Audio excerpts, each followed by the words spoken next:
The chairman says you have disrespected his culture. He refuses to speak English. We are done here. Give a translator, now! Give me a translator. The interpreter canceled, sir. I don't care! Find one! Go! Reggie set his mop against the wall. Mr. Crawford, I speak Mandarin. Let me... Shut your mouth! Dogs don't talk at the table! Sir, his assistant is packing the briefcase. They're leaving. You want $250,000 walking out that door? Or you want me talking? Crawford looked at the briefcase clicking shut, then at Reggie. You mess this up, I'll make sure you never hold a mop in this city again.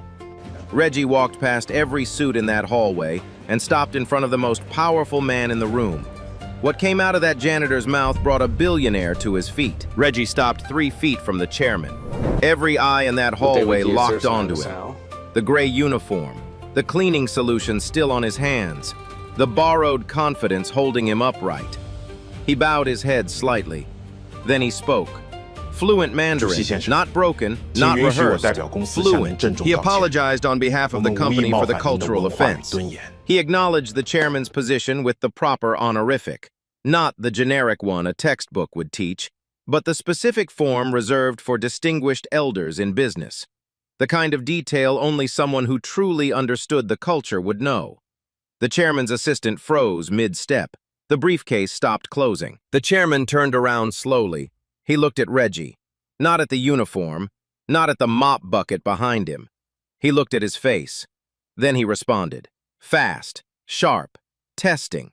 He used a regional phrase, something from southern China, not standard Mandarin.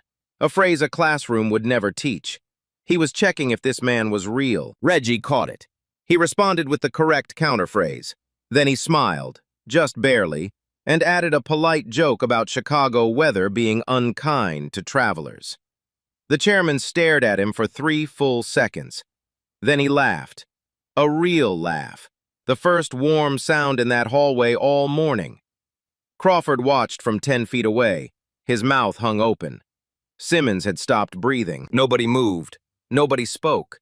A janitor in gray coveralls was having a fluent conversation with a man worth $6 billion. And it sounded like they'd known each other for years. The chairman said something short to his assistant. The assistant reopened the briefcase, sat back down. The deal was still alive, but here's what everyone wanted to know, and no one dared ask out loud. Where did a janitor from the south side of Chicago learn to speak Mandarin like that? The answer to that question starts with a woman named Mrs. Flowers, a bowl of rice porridge, and a pocket-sized book held together by a rubber band. The chairman didn't sit back down right away. He stood there, studying Reggie like a man examining something he hadn't expected to find.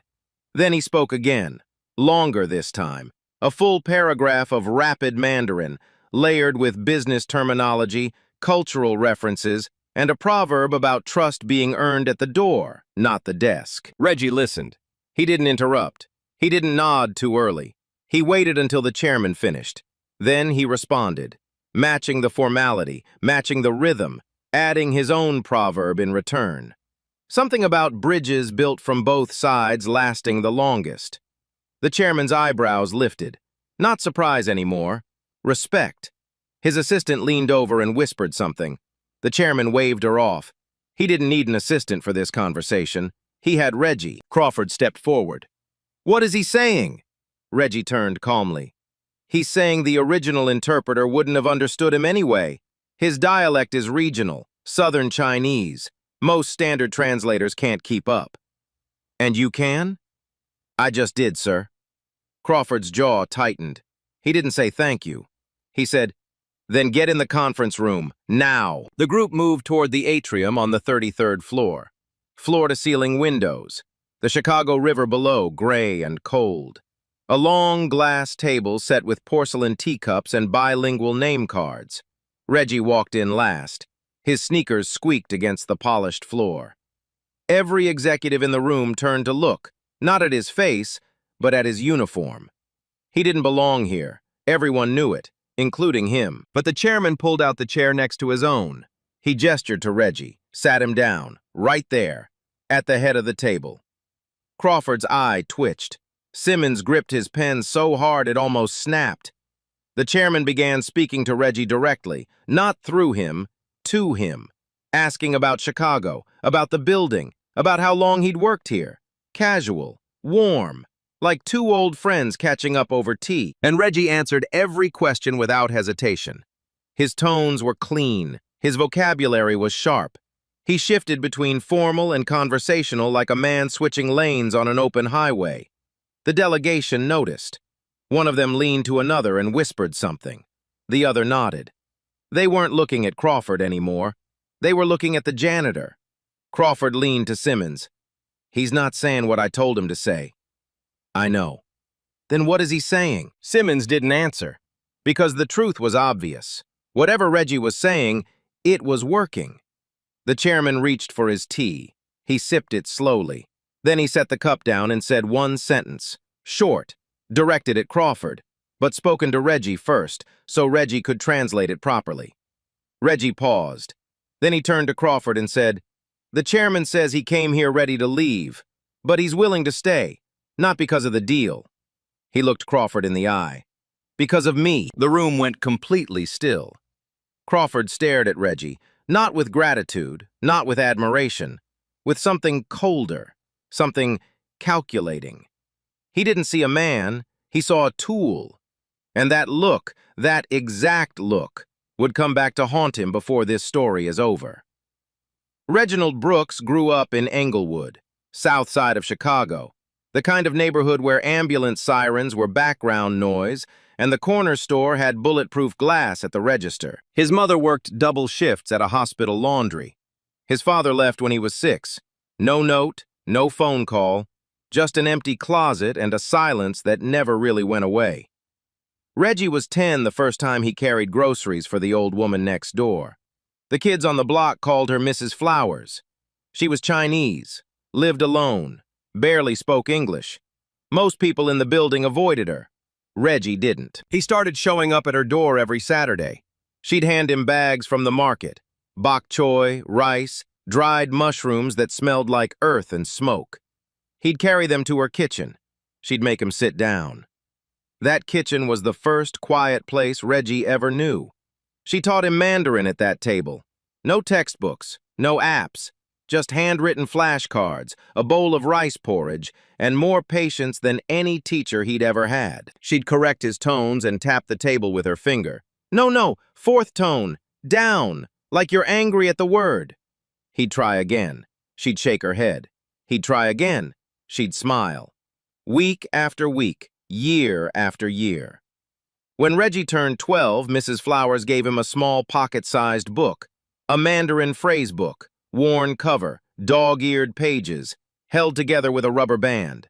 Inside the front cover, she had written one line in careful English. "The tongue is a bridge, not a wall." He didn't fully understand it then, but he kept that book in his back pocket every single day. Through middle school, through the years his friends dropped out one by one, through the nights his mother came home too tired to speak. Mrs. Flowers passed away when Reggie was 16, quietly, in her sleep. The apartment sat empty for 2 months before someone else moved in. But Reggie never stopped. He studied on his own. Library books, YouTube videos, language apps on a cracked phone screen. Every Thursday night he rode the Red Line to Chinatown and sat in a dim sum restaurant where the owner let him practice ordering in Mandarin. The owner would correct him. Reggie would write it down.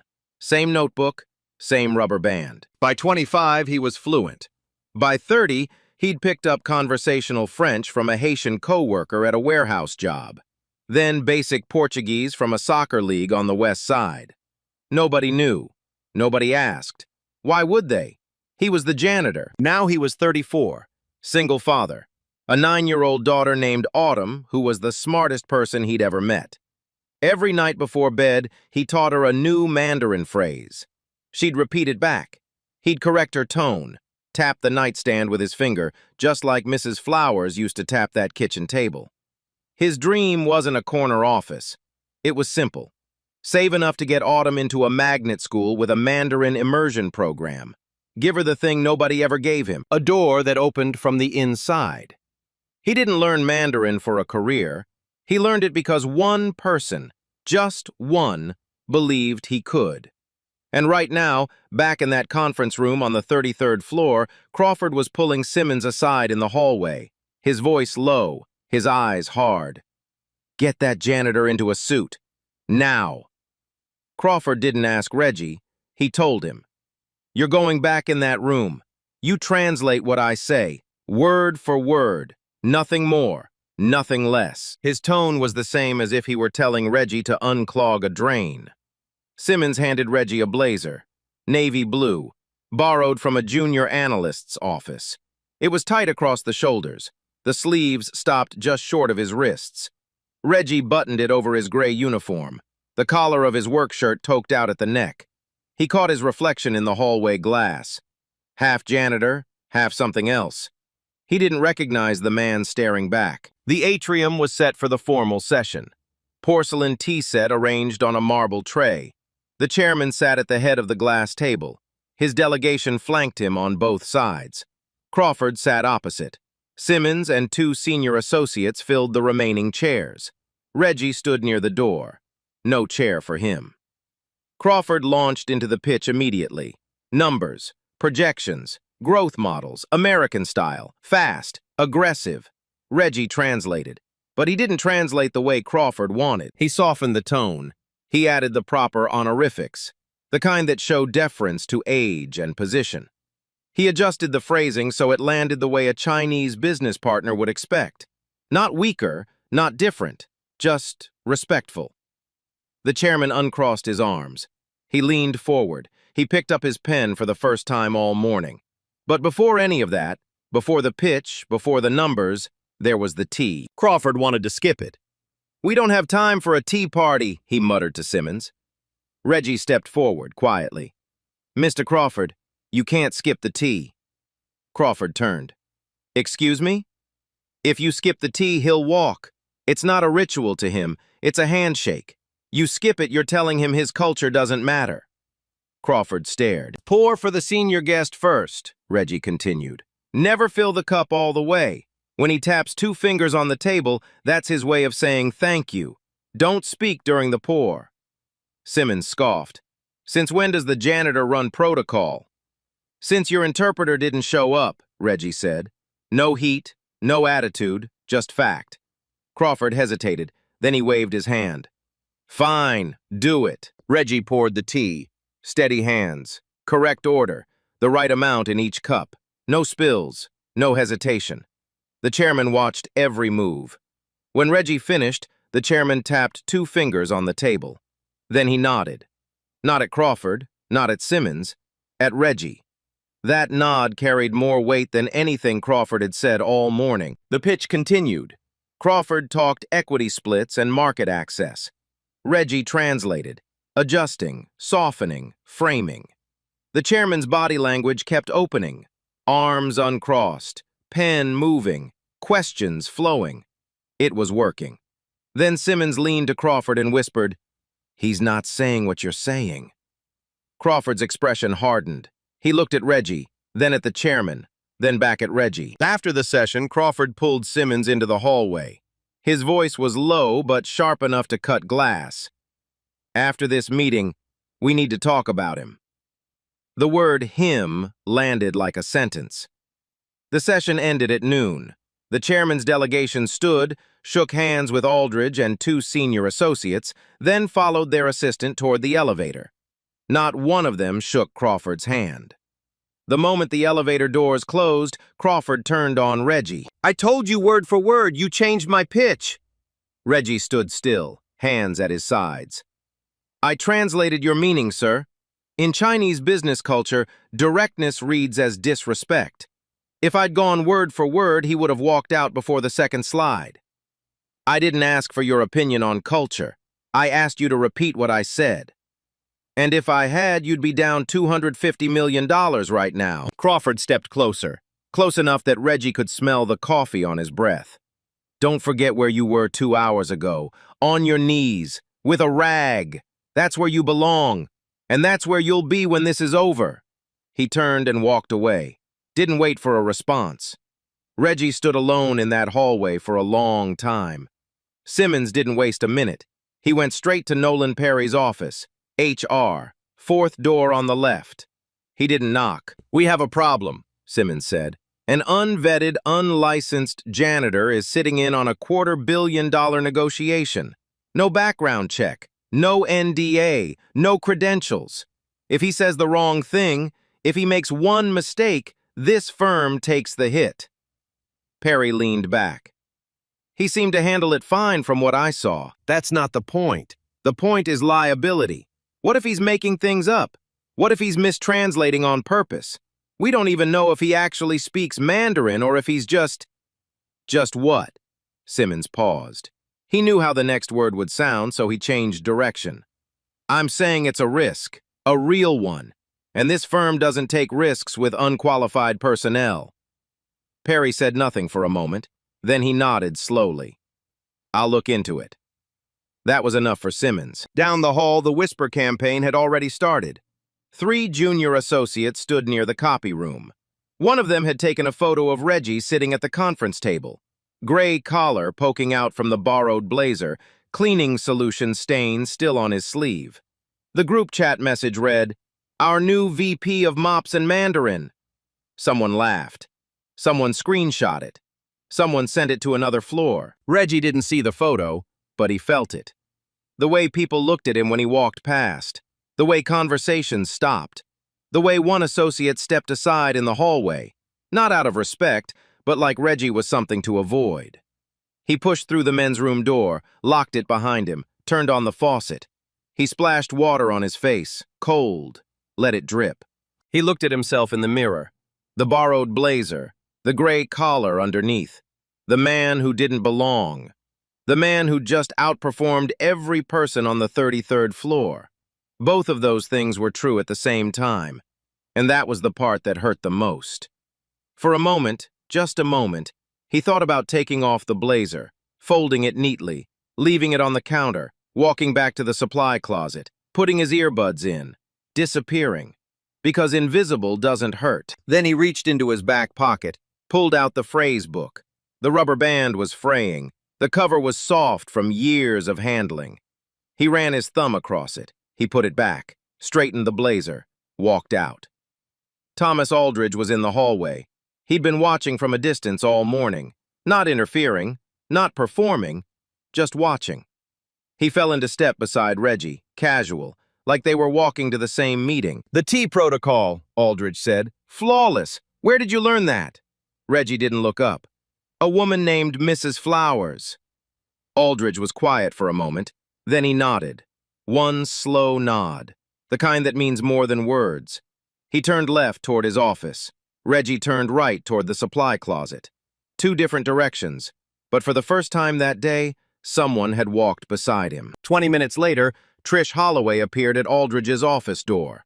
She knocked once, stepped inside, leaned forward and whispered something. Aldridge looked up sharply.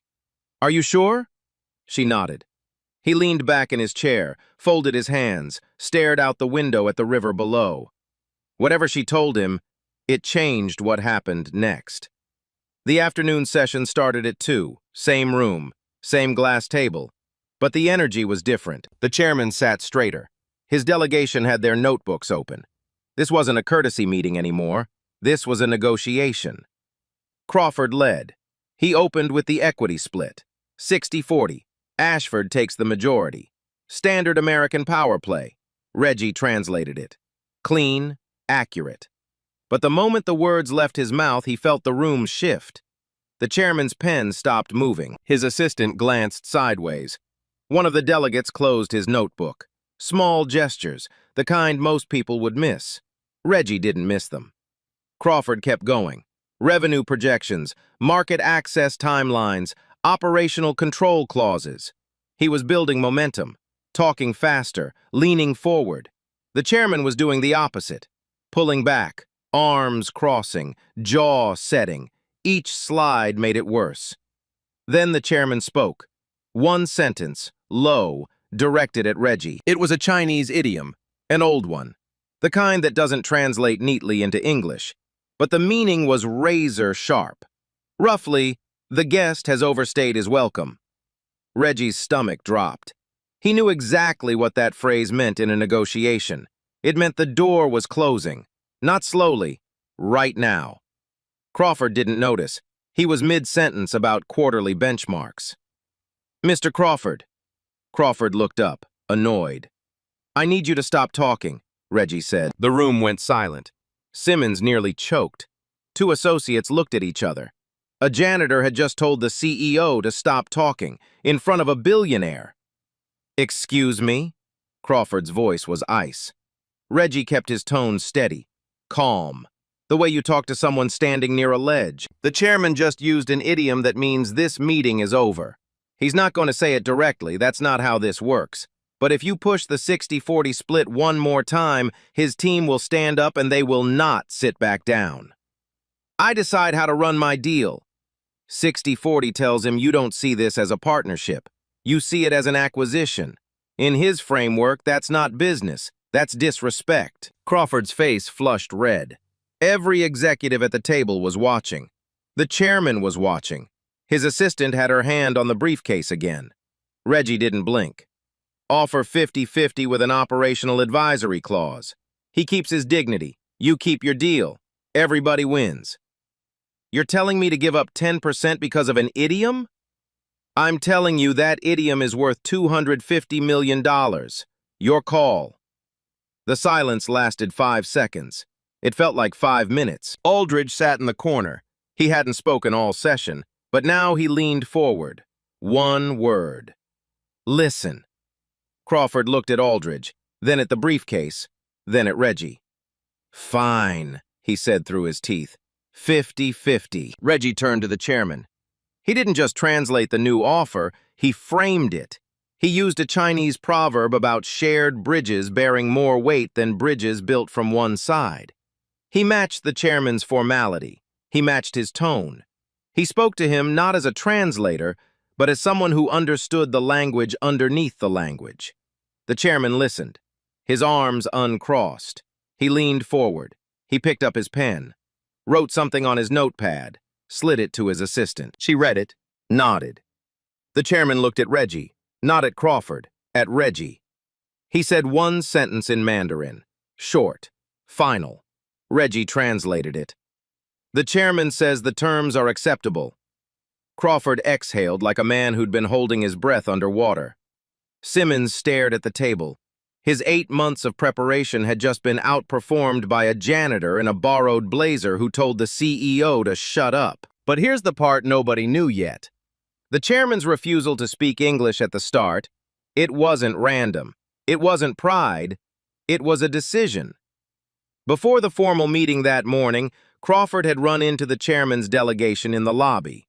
Small talk, handshakes, and one careless comment. Crawford had said, casually, like it meant nothing, let's skip the translation delays and just do this in English. Saves everyone time. The chairman understood every word. He spoke functional English. He'd done deals in London, Sydney, and Toronto. But he chose silence. Because when a man dismisses your language, you stop speaking his. That's what Crawford never understood. The chairman didn't need a translator. He needed someone who understood why language matters. And that someone was the man Crawford had told to get back on his leash. After the session, the delegation filed out. The chairman paused at the door. He turned to Reggie and said something short, private, just between them. Reggie nodded once. Simmons was already in the hallway. He grabbed Perry by the arm. This has gone too far. He's a janitor. Pull him before the dinner, or I will. Aldridge called a closed-door meeting at 4. His office. 4 people, Crawford, Simmons, Perry, himself. Simmons went first. An unvetted janitor is representing this firm in a $250 million negotiation. No credentials, no clearance. If he says one wrong thing... Aldridge let him finish. Then he spoke. He corrected a deal-killing equity structure in real time. He read cultural signals nobody else in the room even noticed. He used a regional dialect our contracted interpreter wouldn't have recognized in 100 years. He looked at Simmons. You had 8 months, Derek, a team of 12, a 6-figure consulting budget, and the chairman was ready to walk before the tea was poured. So when you say he's not qualified, qualified by whose standard? Simmons didn't answer. Crawford shifted. Thomas, for tomorrow's dinner, we should bring in a professional, someone who looks the part. The chairman doesn't want someone who looks the part. He pulled out the chair next to him.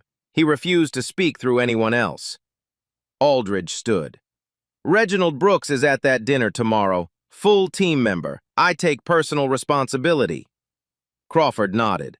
Not because he believed in Reggie, because he believed in Aldridge. What Trish had whispered to Aldridge earlier, it wasn't a guess. 6 months ago, she'd walked past the supply closet late one night and heard someone speaking fluent Mandarin behind the door. She'd peeked through the crack. Reggie, earbuds in, mop in one hand, phone in the other, laughing, switching tones like a musician switching keys. She never said anything, but she remembered. She'd been carrying it for months, waiting for the moment it mattered. Today, it mattered. Aldridge found Reggie in the supply closet at 5:15, restocking paper towels, earbuds in. You're joining us tomorrow night, not as a translator, as a cultural liaison. He paused. And wear your own clothes. Reggie nodded once. Aldridge left. Reggie sat down on an overturned bucket, pulled out his phone. Daddy has a big meeting tomorrow, baby girl. Wish me luck. Her reply came back in 8 seconds. Go, Daddy, you got this! And underneath, in pinyin she'd been practicing, Jia yo ba ba. He pressed the phone against his chest and closed his eyes. The language wasn't just a skill, it was a bloodline. From Mrs. Flower's kitchen table to Reggie's supply closet to Autumn's tiny fingers on a phone screen. 3 generations of a bridge nobody knew existed. That night, Reggie stood in his kitchen ironing a shirt. It was the only dress shirt he owned. White, second-hand, bought 2 years ago for a funeral. The collar was slightly frayed on the left side. He ironed it 3 times to make sure the crease was sharp. Autumn sat at the kitchen table behind him, math homework spread out in front of her, pencil in one hand, chin in the other. The apartment was small, clean, everything in its place. Mandarin flashcards taped to the fridge, a calendar on the wall with Autumn's school schedule written in 2 languages, a photo of Reggie's mother on the shelf above the sink, tired eyes, kind face, hospital lanyard still around her neck. The iron hissed, steam rose. The kitchen smelled like starch and the leftover rice from dinner. Dad. Yeah, baby. Why do you talk in Chinese to the mirror? Reggie stopped ironing. He looked at her reflection in the window above the sink. 9 years old, legs swinging under the chair, watching him the way kids watch when they know something important is happening but don't have the words for it yet. He set the iron down, sat across from her. You know Mrs. Flowers? The lady I told you about? The one with the rice soup. Yeah, the one with the rice soup. He smiled. She was the first person who ever told me I was smart. Not just regular smart. She said I had a gift. And she proved it by teaching me something hard. Something nobody thought I could learn. Mandarin. Mandarin. Autumn chewed the end of her pencil. Is that why you teach me? That's why I teach you. She was quiet for a moment, then, Dad, are you scared about tomorrow? Reggie looked at her. He could have lied, told her no, told her everything was fine. That's what parents do. But he didn't. Yeah, he said, a little. Why? Because tomorrow, a lot of people are going to look at me and see someone who doesn't belong.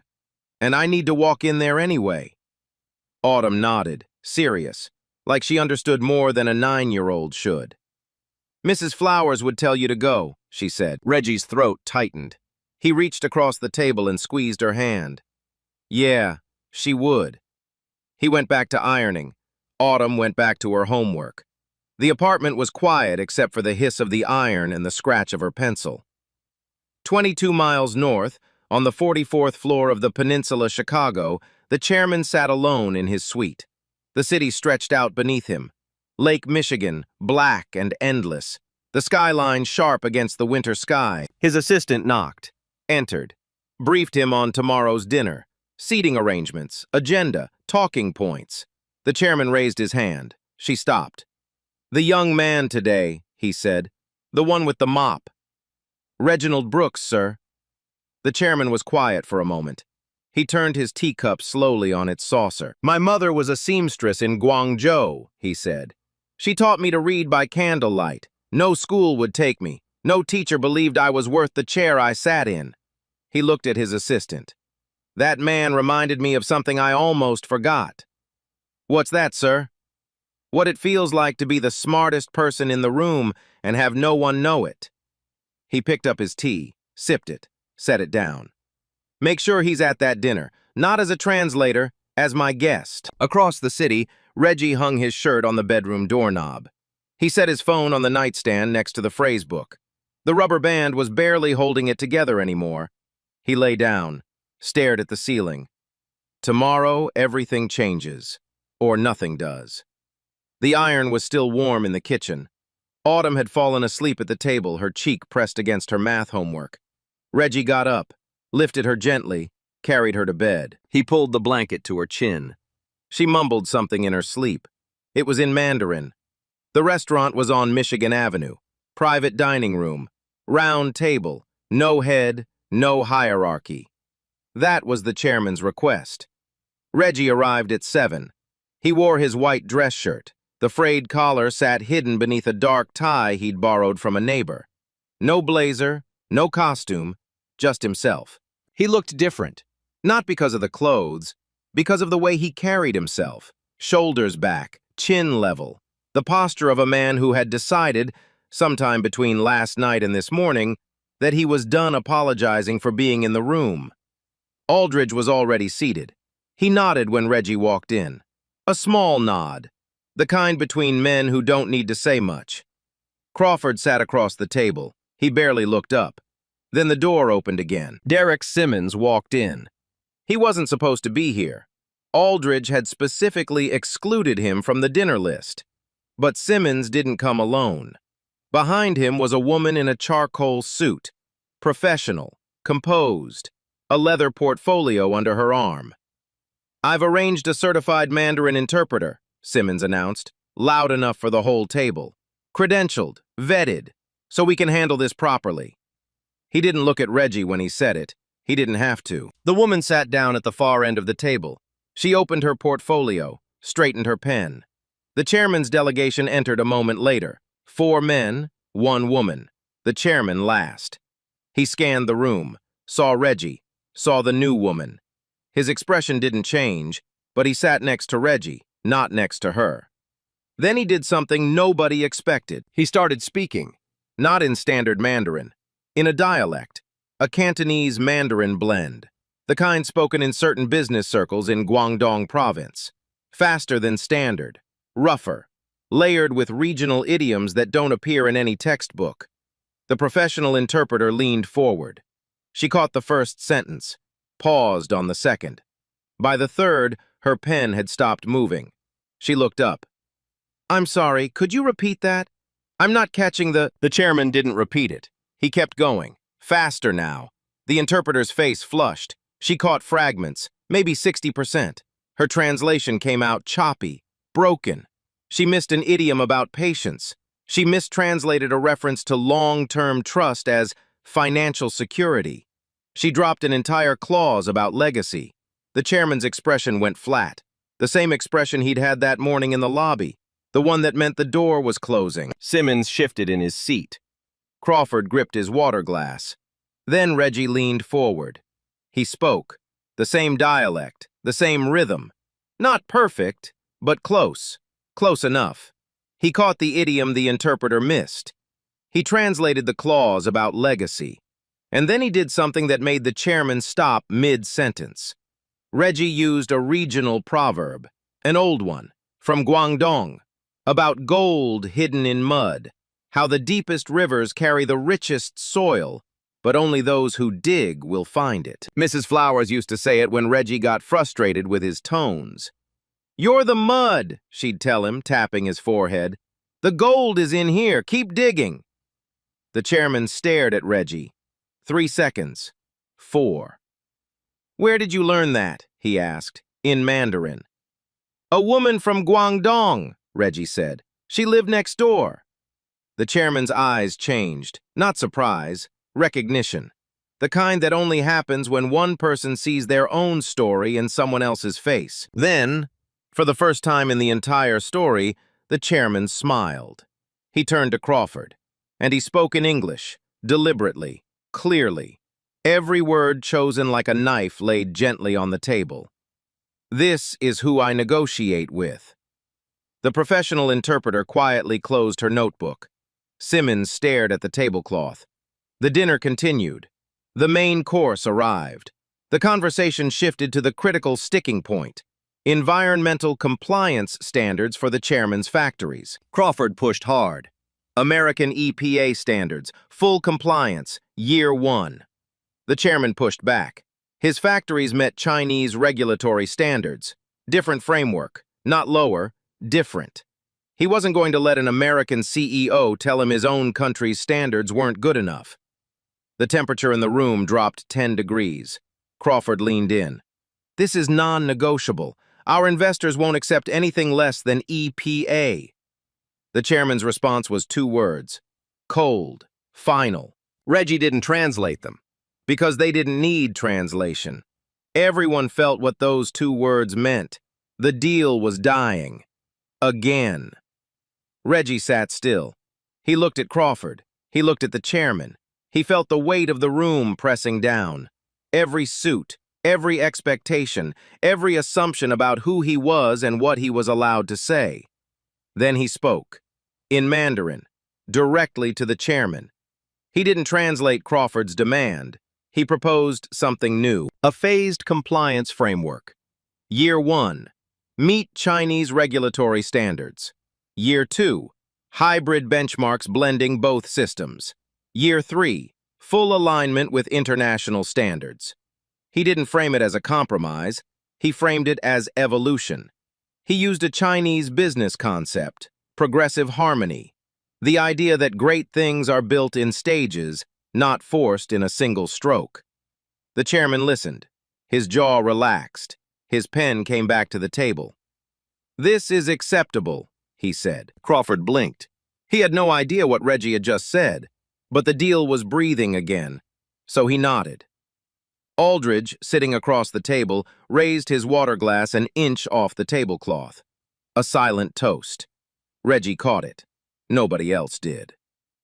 After the main course, the chairman stood. He looked at Reggie and tilted his head toward the balcony. They stepped outside together. Michigan Avenue below, the cold Chicago wind cutting across the railing, city lights reflecting off everything. The chairman pulled a lighter from his pocket. He didn't light anything, just turned it over in his hand, a habit from his factory days. "Who taught you?" he asked. Mandarin again, quiet now. "Her name was Mrs. Flowers. She lived next door to me when I was a kid. She was from Guangdong." "She taught you well." "She taught me everything." The chairman was quiet for a long time. The lighter turned and turned in his fingers. "My mother was a seamstress," he said. "She couldn't afford school for me, so she taught me to read by candlelight. Every night after her shift, her fingers would be bleeding from the needles, but she'd sit down and open the book." He looked at Reggie. "No one believed she could raise a son worth anything. She died before she saw what I became." Reggie said nothing. There was nothing to say. Some silences carry more than words ever could. They stood there, 2 men, a balcony, a shared truth. The chairman put the lighter back in his pocket. "Tomorrow," he said, "we sign." The next morning, the atrium on the 33rd floor looked different. Someone had placed fresh orchids on the conference table.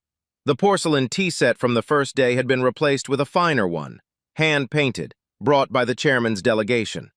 2 stacks of documents sat at the center of the table, one in English, one in Mandarin, and at each place setting, a red pen. The chairman had requested it.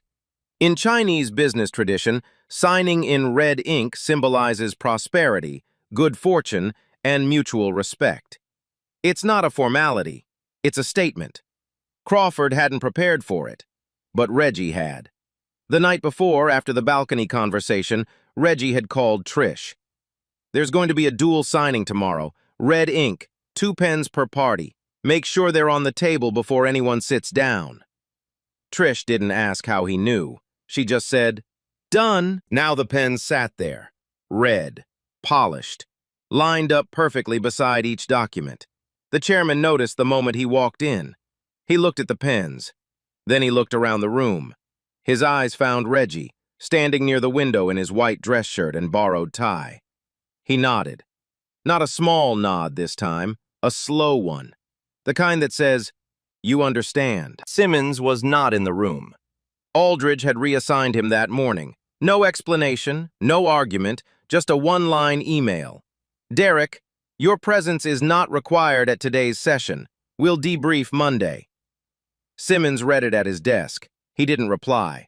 The room filled. Crawford at one end, the chairman at the other. Aldridge to the right, Reggie to the chairman's left. The same seat the chairman had pulled out for him 2 days ago. The documents were reviewed. Final terms confirmed. The phased compliance framework Reggie had proposed was written into the contract. Article 9, Section 3. Progressive harmony. Year 1 through Year 3. Reggie's words. In a legal document. Binding. Then the chairman stood. The room quieted. He began to speak in Mandarin. Reggie translated, sentence by sentence.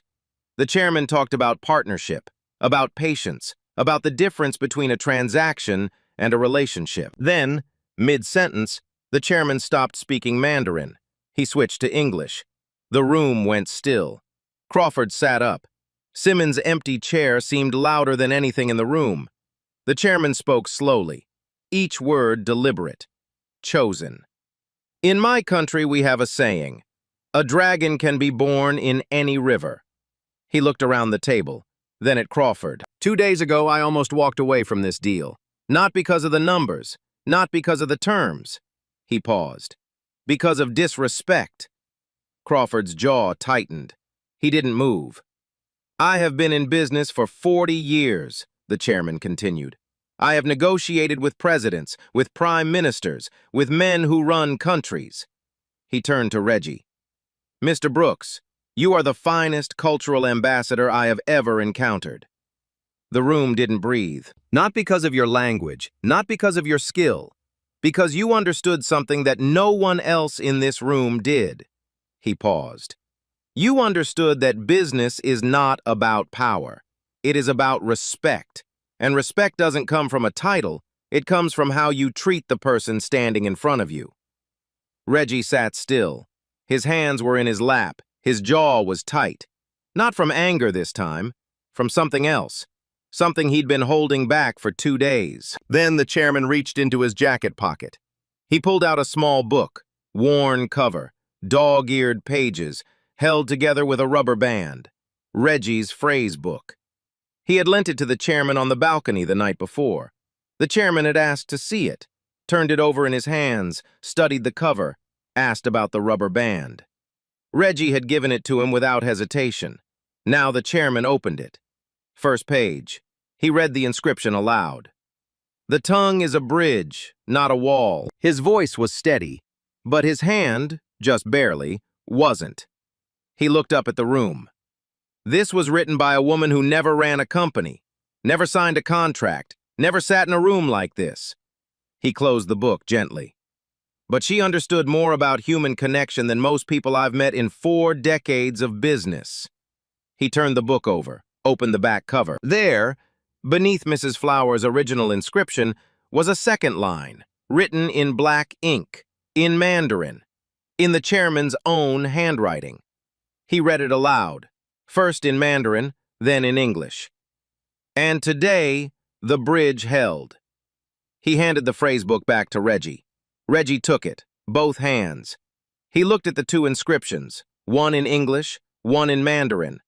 One from a woman who taught him in a kitchen. One from a billionaire who recognized him in a boardroom. He ran his thumb across the page. His eyes closed for 1 second. When they opened, they were glassy. That's all anyone saw. That was enough. Aldridge stood. Before we sign, he said, I have an announcement. He looked at Reggie, not with pity, not with charity, with the steady gaze of a man who was about to correct something that should have been corrected a long time ago. Effective today, Ashford Global Partners is creating a new position, Director of Cross-Cultural Relations. The first person to hold this title, Reginald Brooks. Reggie looked up. He hadn't been told. Trish, standing by the door, pressed her hand over her mouth. Her eyes were already wet. Nolan Perry, the same HR director who'd listened to Simmons' complaints the day before, walked forward. He extended his hand. "Welcome to the team, Reggie. Officially." Reggie shook it. 3 junior associates stood in the doorway, the same ones who'd shared the photo, the same ones who'd laughed. They weren't laughing now. One of them looked at the floor. Another quietly put his phone away. Crawford stood last. He walked to Reggie, extended his hand. Reggie looked at it. For a moment, just a moment, the hallway came back. The rag, the marble, the wingtip stepping over his arm. He shook Crawford's hand, firm, brief, no warmth, but no grudge either. Crawford hadn't transformed. He hadn't learned. He'd adapted. That's all. And Reggie knew the difference. Then the chairman spoke again. "One more announcement. My foundation will establish a language education scholarship for underprivileged young people in Chicago. $2 million, fully endowed." He looked at Reggie. "It will be called the Flowers Brooks Language Fellowship." The room was silent. Reggie heard the name. Mrs. Flowers. His name. Together. On something permanent. Something that would outlive both of them. His eyes closed again. Just 1 second. His hand went to his back pocket. Instinct. Where the phrase book usually lived. It was in his other hand now. He gripped it. When he opened his eyes, the chairman was watching him. "The first priority," the chairman said, "will be children from the South Side." Nobody in that room spoke for a long time. Then, one by one, they picked up the red pens. And they signed. 3 months later, Reginald Brooks sat in an office on the 32nd floor. Window facing the Chicago River. Same water he used to watch while cleaning glass. Different chair. His nameplate, Reginald Brooks, Director of Cross-Cultural Relations. Next to it, a framed photo of Autumn, and in a small glass case, the phrase book, both inscriptions visible. He kept one more thing in his bottom drawer, a bottle of lemon cleaning solution. Never used it, never moved it. Some things you keep so you never forget where you started. Autumn started her new school in September, Mandarin immersion, fully funded by the Flowers Brooks Fellowship. First day, she introduced herself to the class in Mandarin. Clean tones, no hesitation. Her accent was better than her father's. She knew it. He knew it. Reggie watched from the hallway through the classroom door window. He didn't go inside, just stood there, hands in his pockets. The fellowship received 1,200 applications its first year. 3 recipients were from Englewood. Local news ran the story. Then national. The headline, "From Mop to Mandarin." Crawford was still CEO. No apology, no transformation. But before every international deal, he called Reggie's office first. Not respect, survival. Reggie knew the difference. Aldridge retired 6 months later. Small ceremony, one speech, one story. About a man in a supply closet with earbuds in, learning Mandarin between paper towel runs. "The most qualified person in this building," Aldridge said, "was the one we never thought to ask." Next time you walk past the person mopping the floor, ask their name. Ask what they know. You might be standing next to the most extraordinary person you've ever met. If this story hits you, drop a comment. Tell me yours. Share this with someone who needs it. Like, subscribe. Stories like this don't get told enough. The most powerful language in any room is the one nobody expected you to speak. A $250 million deal signed in red ink by a janitor who went in with a mop and went out with a nameplate on the 32nd floor. But the deal isn't what matters here. What matters is what the chairman said. He looked at Reggie and told the room. He reminded me of something I almost forgot. what it feels like to be the smartest person in the room and have no one know it. Mrs. Flowers never saw that boardroom. She died when Reggie was 16, but she did something no school, no degree, no title ever did. She looked at a 10-year-old kid from Inglewood and told him he had a gift. One person, that's all it took. One person who believed in him before he had any reason to believe in himself, and that belief carried him from a kitchen table to a conference table to a $2 million scholarship with her name on it. So let me ask you something. How many people have you walked past today without ever wondering what they carry inside? And be honest, has anyone ever looked at you the way Mrs. Flowers looked at Reggie? Or are you still waiting for that one person? Drop a comment. I want to hear your story. Like this video if it hit you. Share it with someone who needs it today. And subscribe because stories like this don't get told enough. The most powerful language in any room is the one nobody expected you to speak.